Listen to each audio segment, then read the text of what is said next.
Oi pessoal, tudo bem?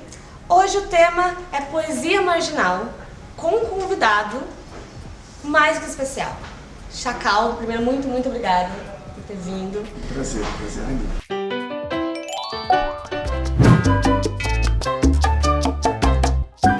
E enfim, a poesia marginal surgiu ali nos anos 70.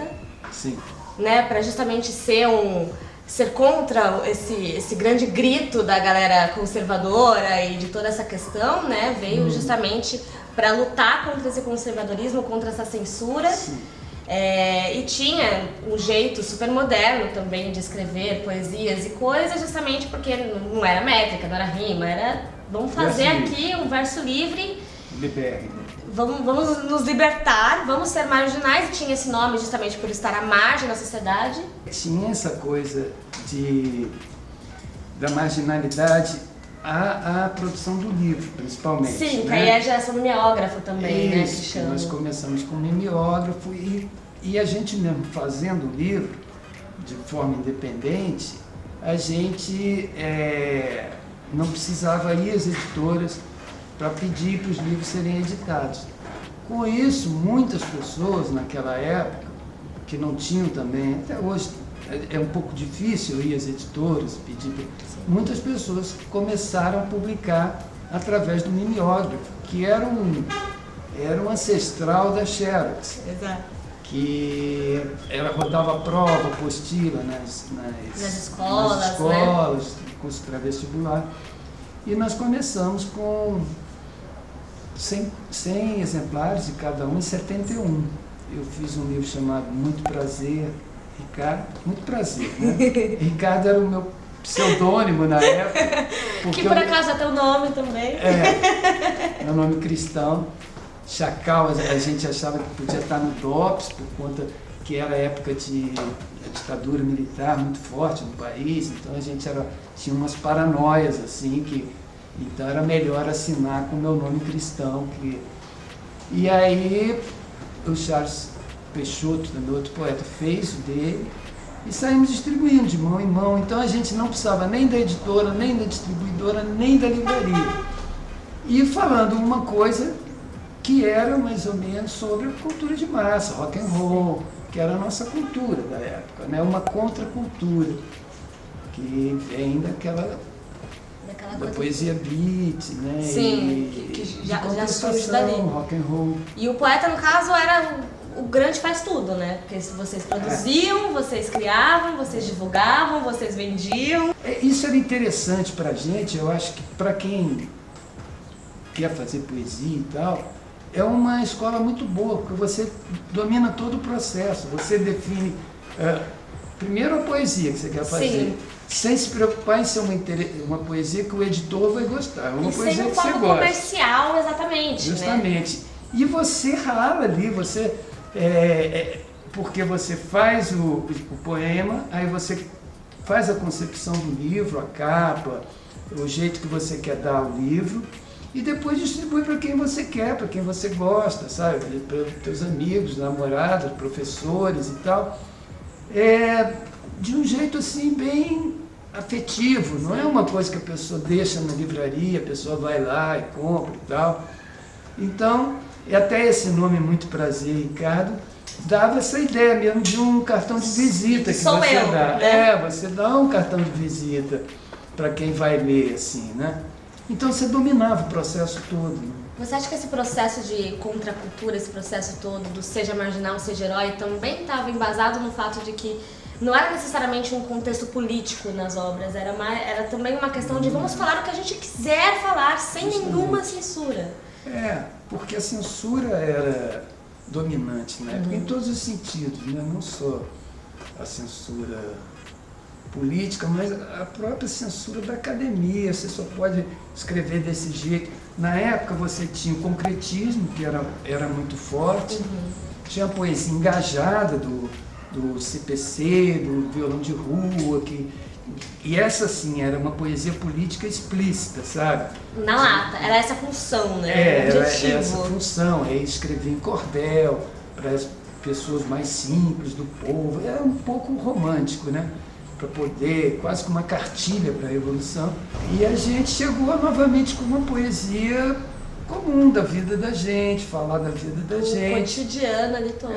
E engraçado que aí teve a Heloísa Buarque de Holanda fazendo uma organização, né, num livro, que era 26 Poetas Hoje, que foi lançado acho que em 75, 76, 76, né? 76. E inclusive até é interessante porque não tem Leminski. Porque ela falou, ela sempre fala que, eu não sabia nem que ele tinha nascido nessa época, né? Mas tinha você, tinha a Ana, sim, né? Ana Cristina César, Cacaso. Tinha inclusive pessoas que não eram da poesia marginal, como o Torquato, ali, que já eram do tropicalismo. Então, é uma antologia que fez muito sucesso porque foi o primeiro livro editado por uma editora espanhola. E ela da academia, né? Era da academia, ela foi minha professora na escola de comunicação, a Heloísa Buarque. A Heloísa Buarque, né? E foi engraçado que depois a ABL, a Academia Brasileira de Letras, falava, né?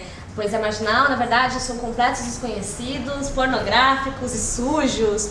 Você acha também que a academia, ela coloca nessas categorias justamente pra gente só aconteceu ali, mas deixa pra lá, vamos guardar isso daqui numa caixinha. Você também acha que a academia, ela bota a categoria pra botar no esquecimento, pra arquivar depois? Sem dúvida. É que nem um poema que é estudado assim, dentro da academia. A função da academia é dissecar aquele poema, explicar por isso, por aquilo, por que fez isso, por que fez aquilo, pronto. Aí, entender o poema, acabou o poema. Acabou. Sabe? É diferente da música. A música você interpreta cantando ela, sabe? Você canta várias vezes, você tem uma relação afetiva com a música. Com o poema, não. Uma relação de um objeto científico, sei lá, que tem morto, que ser, né? e que só serve para ser estudado, né? Não cria essa relação. É claro que tem poemas, os trombons e bandeiras e tal, que as pessoas sabem de cor e gostam do poema e falam. Mas é uma minoria. Dentro da academia é difícil você ter isso, sabe? Total. E inclusive a Heloísa sempre costuma falar que ela é uma agente dupla, porque ela é da academia e também se envolve muito com a poesia marginal e, enfim, com partes da literatura que a academia meio que despreza. Você também, você tá na academia, você tá fazendo mestrado, tá sempre nessa coisa, também no CEP, que daqui a pouco a gente vai falar. Você também acha que é um agente duplo ou não? Eu acho que dentro da academia tem uma anti-academia dentro da academia, né? Que ainda bem que tem, né? Que a gente pode... A poesia marginal, assim, de MMO, começou na academia. Porque eu e o Charles estávamos em comunicação, o Guilherme Mandaro fazia história. Então era dentro da academia que aquilo se dava. A Heloísa era professora, o Cacaso era professor. Então era uma anti-academia dentro da academia. E essa negociação era muito clara para vocês na época ou não? Vocês se identificavam? O que estamos fazendo é poesia marginal? Existia essa compreensão? Não tinha. Quando a gente começou no mimeógrafo, em 71, a academia mal olhava para aqueles objetos livros. Eles não pensavam assim, fazer uma coisa menor, preta e branca, em mimeógrafo e tal, para sair mostrando. Era o jeito que você tinha de fazer, sabe? Não tinha grana para fazer policromias e tudo mais. E eu mesmo também tinha necessidade de mostrar aqueles poemas que a gente faz. Poesia, ainda que eu saiba, é a palavra no papel, a palavra na voz, né? Da performance. Então, tanto faz ser mimeógrafo, como ser offset, como ser xerox, como ser... manual. É a palavra no papel. Poesia marginal foi essa coisa que Heloísa Buarque, ligado um pouco ao cinema marginal, que na época era mais conhecido, com o Bressani, o Rogério Sganzerla, que era um acontecimento, esse cinema marginal, que se antepunha ao cinema novo. Então ela migrou a palavra marginal para o... E tinha também o seja marginal, seja herói, a coisa da marginada, né? Ela migrou para a poesia. Então, ela deu um nome. Acho que as pessoas dão nomes e tal. E aquilo acabou virando uma coisa meio de marketing, né? Sim, a Heloísa total. também é muito boa de marketing, ela sabe vender uma coisa. E pra gente foi bom, porque em determinado momento, apesar da reação da academia e tal, a poesia marginal, ela foi um acontecimento literário. Porque a poesia estava muito caída e muito ligada justamente a essa coisa fechada da vanguarda, ou a coisa da poesia. Autocame, né? E a gente voltou a escrever, como a gente vive, falando de um monte de coisa, sabe? Era um acontecimento, porque tornou a poesia, de repente, mais popular. Todo mundo começou a olhar também, né? E as pessoas entendiam, pô, até que enfim eu estou entendendo o poema, sabe?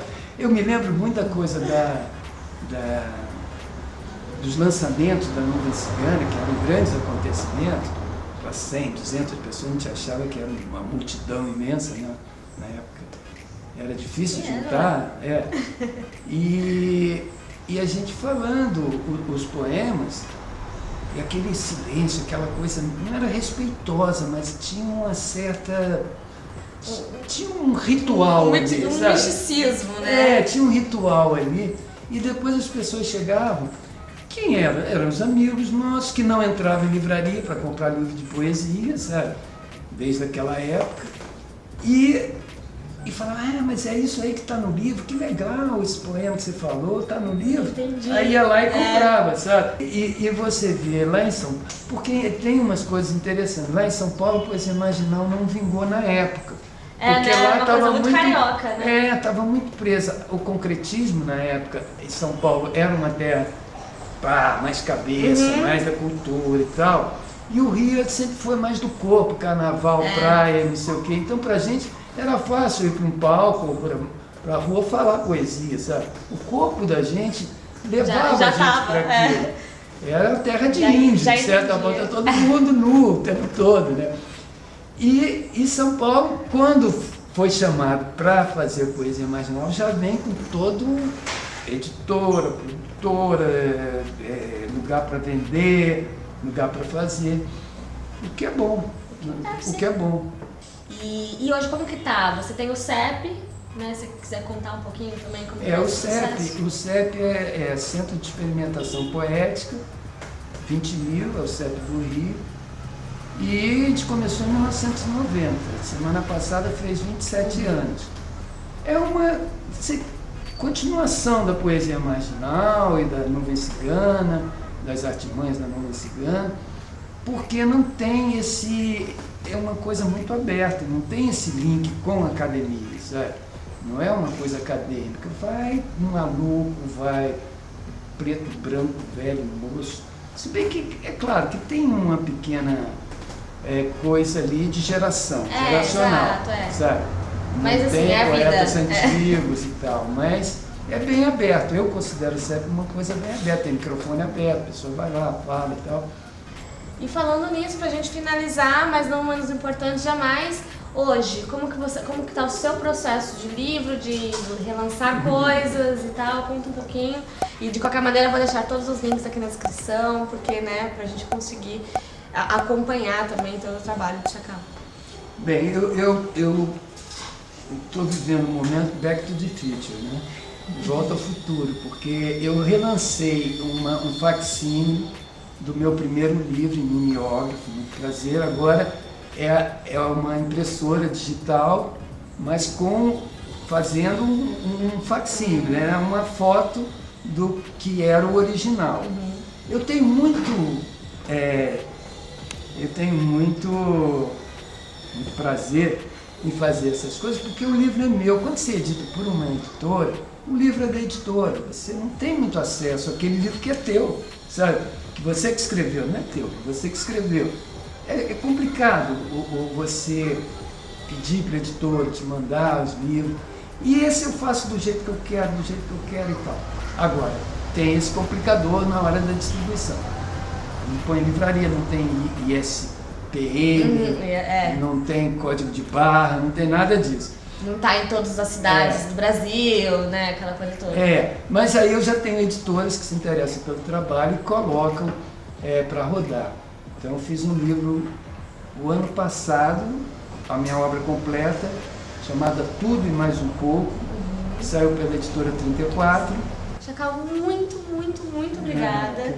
Eu amei o nosso papo, amei conseguir falar disso, assim, e espero que todo mundo, enfim, entenda e compreenda e saiba cada vez mais, né, e que vá atrás também de conhecer outros poetas marginais, que conhecer outros poetas em geral, outros poetas, ponto.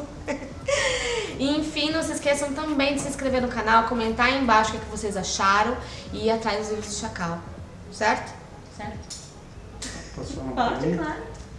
Só o impossível acontece. O possível apenas se repete, se repete, se repete.